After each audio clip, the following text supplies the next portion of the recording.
All right. Hi, everyone. We are going to do a bit of an energy reading. It is Pisces season, which is really crazy because everyone's kind of been talking about how 2025 is a year where there's a lot going on astrologically. And I think everyone says this every year, but when I saw the astrology for March, I was like, yeah, this is a crazy month ahead. And that could be just my personal placements as well. But I'm going to start by pulling a general card, and then I'm going to move in between cards and talking about the astrology. So this is the Language of Letting Go deck.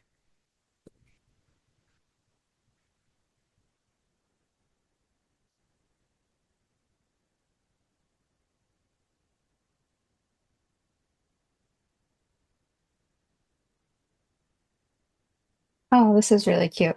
Okay, so I've never pulled this card before, and it's initiating friendship.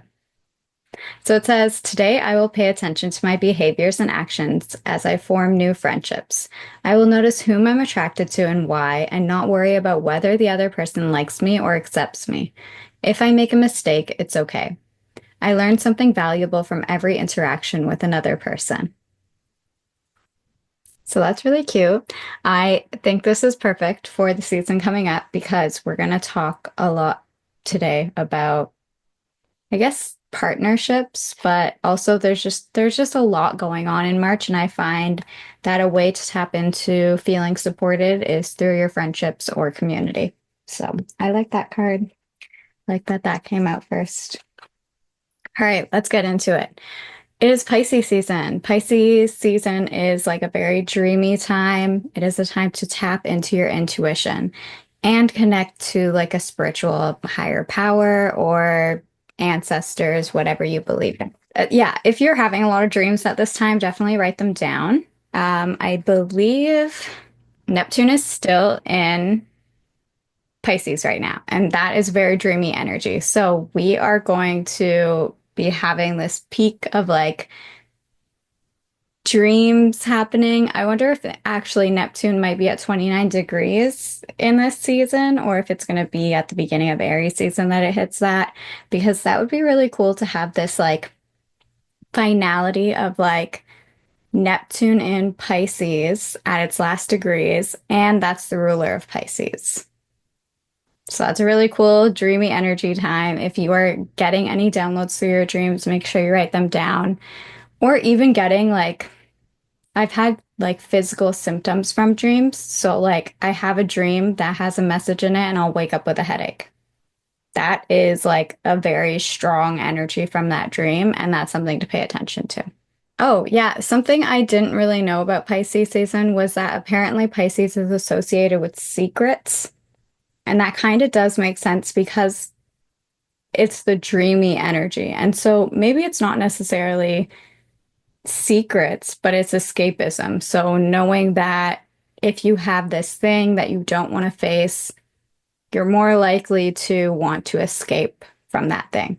So that is definitely a part of Pisces season, but also knowing that it's that time, like this is where we work with the shadow energies of astrology as well, where we see like, okay, if it's a time where I might want to escape more, how can I actually ground myself into my intuition and sit with these messages coming to me and not run away from it? How can I actually do that healing work? So we're going to talk about all the crazy things happening in Pisces season. Okay, so if you have Aries placements, Cancer placements, Libra placements, or Capricorn placements, this is going to be a heavy time because actually any mutable placements as well.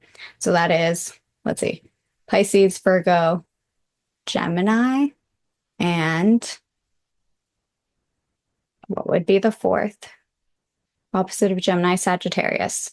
So those are going to also be there's going to be a lot of transits that hit those things. So the first thing that happens is, well, before even March starts, we have the Pisces new moon tomorrow. And then March 1st happens. We have Venus retrograding Venus is the planet of beauty, love, romance. You could think of it also as like partnerships, one-on-one relationships, money, finances, but more like your own money and finances, not tied to other people. So, all these themes, we're going to have a review on those things. It's going to be different for everyone. Obviously, it's going to be different for everyone because some people might be more focused on their beauty. Some people might be more focused on love and romance. Other people might be focusing on money. So there's a lot of things going on there. And just to get through this, so we also have Mercury entering Aries on March 3rd. So what we're going to have is Mercury and Venus are kind of going to like start to follow each other throughout this month until I believe they are going to meet up. So we have Venus retrograding, then Mercury is going to enter into Aries. So not only is our love and beauty and romance and money going to be hit, but we're also going to have communication and community hit as well. And then we have eclipse season starting. So we're going to have the full moon in Virgo on March 14th with a lunar eclipse. The day after that, Mercury is going to go retrograde. So right now we are in the shadow period where you're going to feel the shadow period of Venus and the shadow period of Mercury already. And then eclipse season, we're also entering into that. So it is just going to be a crazy first start of the month. And then, yeah, Mercury is going to go retrograde. 5 days after that, the sun enters Aries. So we have our astrological new year. This is like the biggest time that we can use to shed everything. We could shed so much at this time, especially because Pisces is like the 12th house energy, which is self-undoing. We're looking at what we don't want to take into our new astrological year. And then Venus is not going to stay in Aries. It's actually going to retrograde back into Pisces, which is lovely energy because Venus in Pisces is really like romantic and compassionate and very sweet. But it's going to be retrograding. So there's just going to be like this. This is why like it's going to impact all of those signs, which we have to remember that not only is it going to impact your own personal placements in astrology, but it's also going to impact the people around you as well. So if you have like a lot of people around you, actually everyone will have people around them who are impacted by these placements because it's Aries and Pisces. All right, and then we have the new moon and solar eclipse in Aries on March 29th. On the same day, Mercury retrogrades back into Pisces.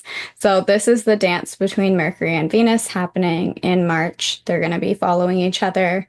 We're going to start with Mercury entering Aries, and then they're both going to travel backwards together. And then on the 30th, so the day after Mercury retrogrades back into Pisces, so this whole month we're going to be hit by retrogrades in Venus and then Mercury as well. And then on the last day of the month, Neptune enters Aries. So Neptune is the planet of dreams. It is at home in Pisces. It feels great in Pisces. It's like this dreamy energy is there. It's at home. It feels great. Neptune in Aries is not exactly at home because Aries is very like go, go, go energy, and Neptune is more like let me chill and dream. Let me daydream kind of thing. Or let me sleep and dream.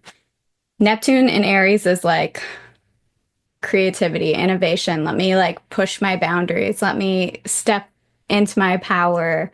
Let me like actually take the action on my dreams, which is interesting because we just had the Mars retrograde end, and Mars retrograde is all about let me figure out kind of what I'm passionate about and what I want to do and have this slowdown of what I want to do. And then Neptune and Aries is going to be like, hopefully, this energy that pushes us to move into our creativity. And I want to say that there will be a little bit of a push and pull energy because Neptune entering Aries. I also wrote down that it's stepping out of denial and escapism. But that's going to be at odds with two retrogrades happening in Pisces at the same time. So there might just be like at odds in your brain of like, I want to take action on these things, but both the retrogrades are making me want to slow down. And then eclipse season is very volatile energy. Anything we touch right now might just be chaotic. So there's just a lot going on astrologically. I want to pull a card on this. So I want to pull a card on what we need to know stepping into Venus retrograde. What do we need to know?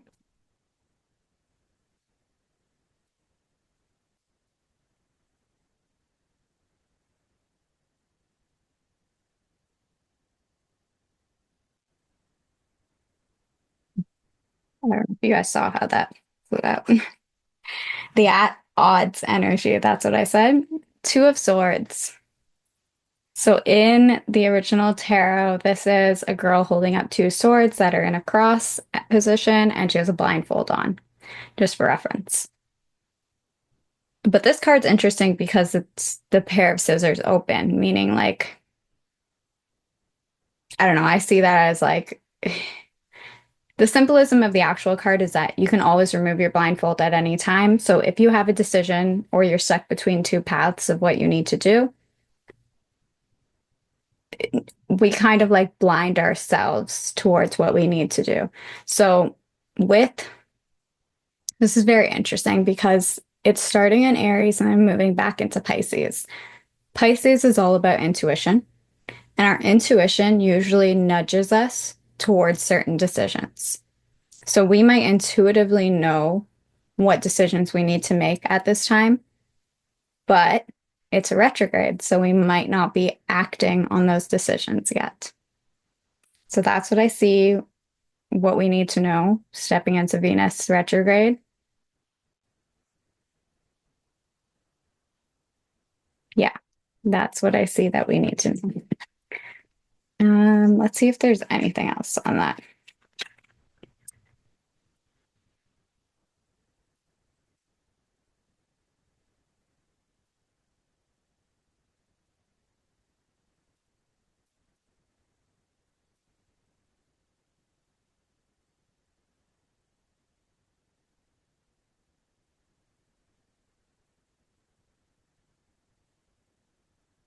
Okay.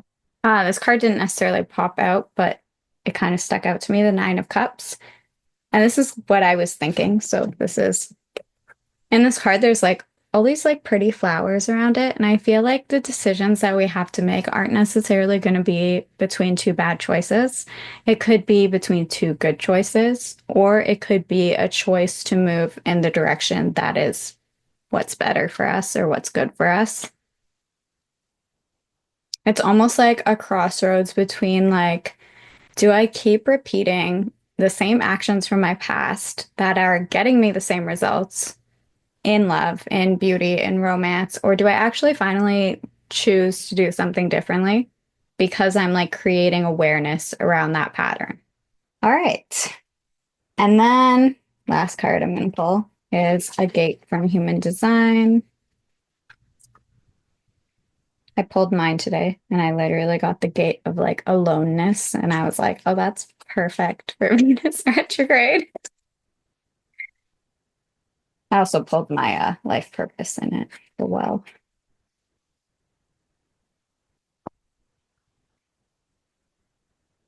So one more card. Oh, I pulled this card recently too. Gate 17, following are grounded in detail.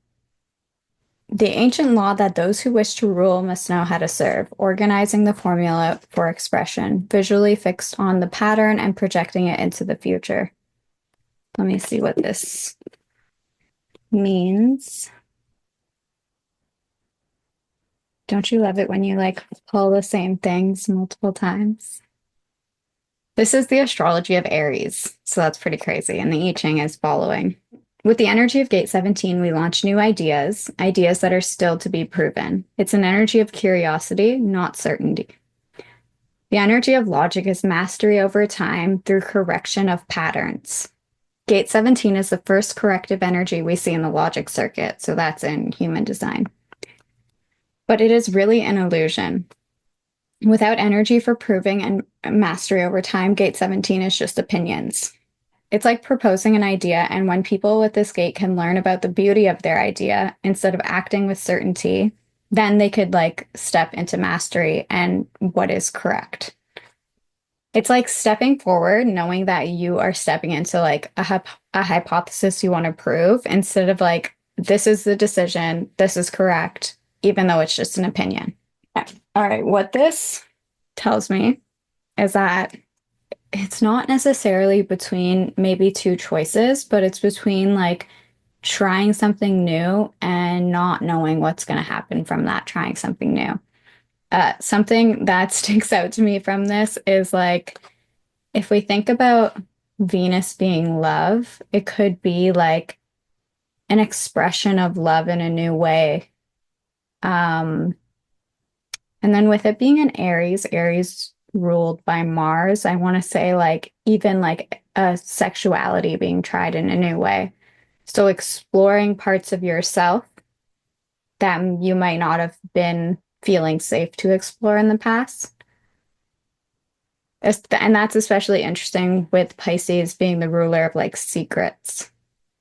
I think it takes us back to this idea that like love is so much more than romantic relationships. We naturally see how we are going to gravitate our minds towards romantic partners when asked about love. And there's just so much more to love. Like, and that's why I said, like, it's not just self-love, it's not just romantic love, it's not just familial love or friendship love. It's like, how can we get back to the roots of like what we see as love? I think that's what's important moving into Venus retrograde. Um, Especially just because, it's a great reflection time.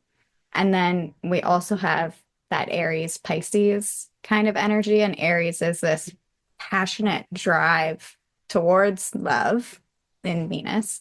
But then you have Pisces, who is this soft, like, embrace, this compassionate, like, spiritual type of love. And how can we mesh the two and what's coming? Because we're going to have to go back into Pisces and then back forward into Aries again. So we're going to have this double reflection happening, which is going to happen in Mars as well.